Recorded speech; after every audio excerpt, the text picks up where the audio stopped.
Mark and his friend Walter seem like just regular high school seniors. However, when they start flirting with two older women on their way home, something definitely feels off.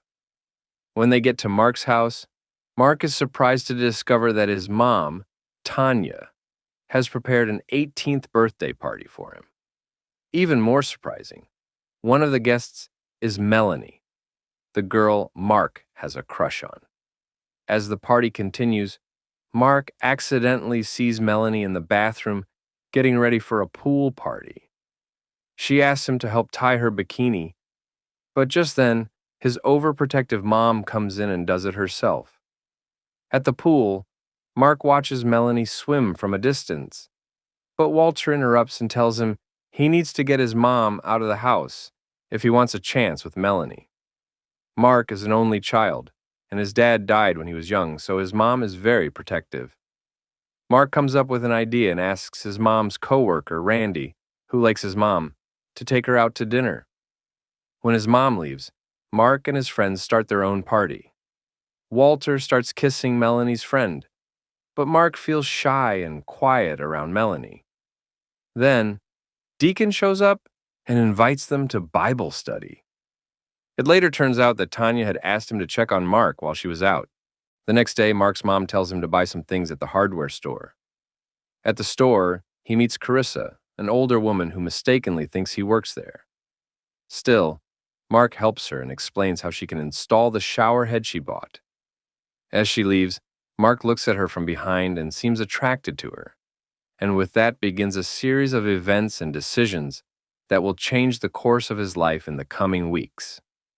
If you love engaging movie breakdowns like this, hit subscribe now, because what's coming next is going to shock you in a way you least expected. Meanwhile, outside the store, Carissa asks Mark to help her install the shower head at her house. At first, Mark hesitates because he needs to help his mom, but she offers to pay him, so he agrees. At her house, Mark fixes the shower. When he's done and about to leave, Carissa suddenly takes off her robe and says she needs to test the shower. She asks Mark to test it with her. Mark feels nervous at first, but later agrees, takes off his shirt, and joins her.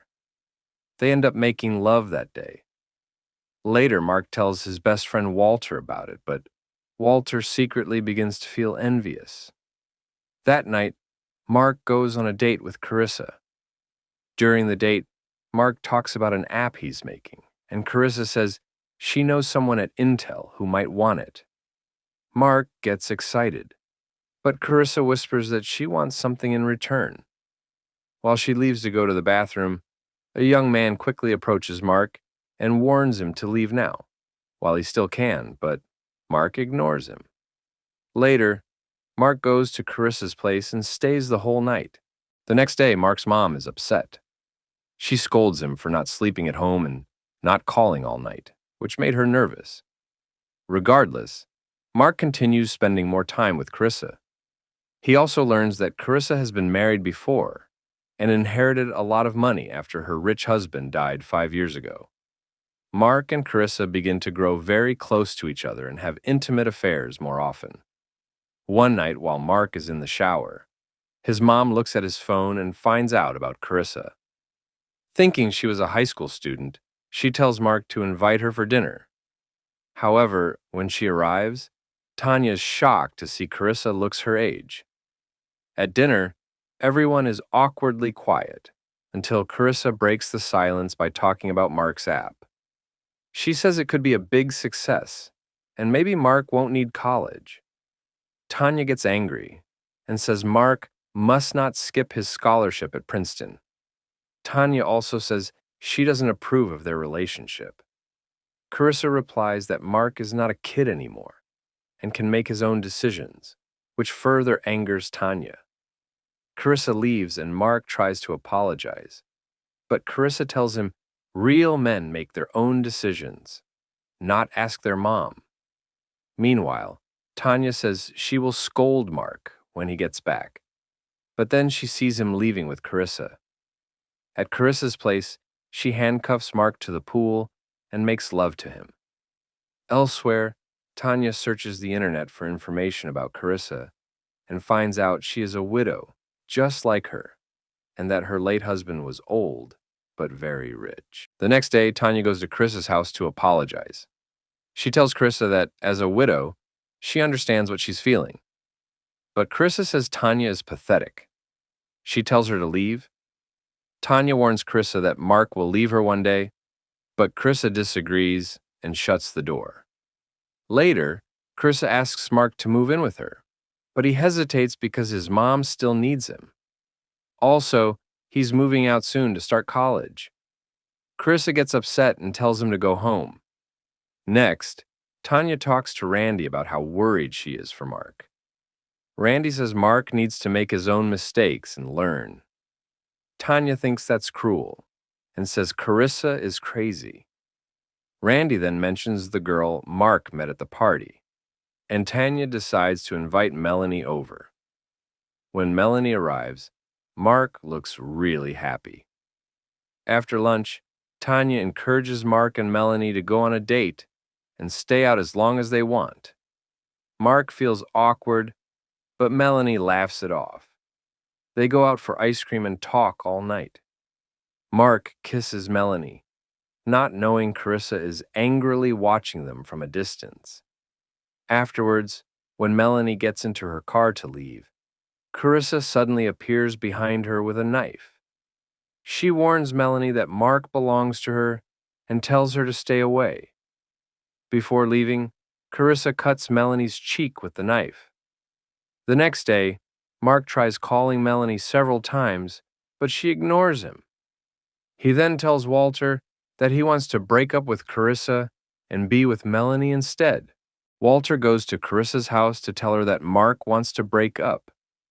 He tries to flirt with Carissa and offers himself as a worthy replacement, but she gets angry and pulls out a knife. Can you guess what happens next? Try your luck now in the comments below. It will be revealed towards the end of the movie.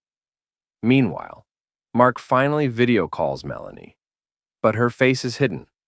She says they shouldn't see each other anymore, and hangs up without giving an explanation. Not long after, Carissa calls Mark, saying her friend from Intel wants to meet him to talk about his app. In the meeting, the executive really likes Mark's app, but the problem is that another company has already made something similar.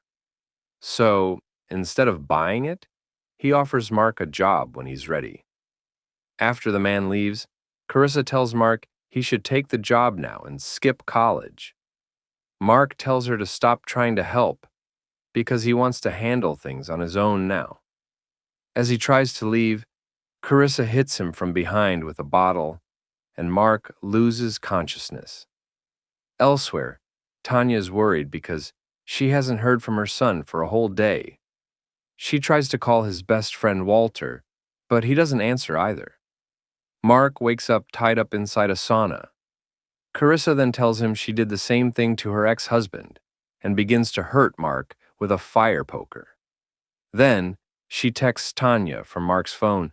Soon after, Tanya arrives and Chris invites her in.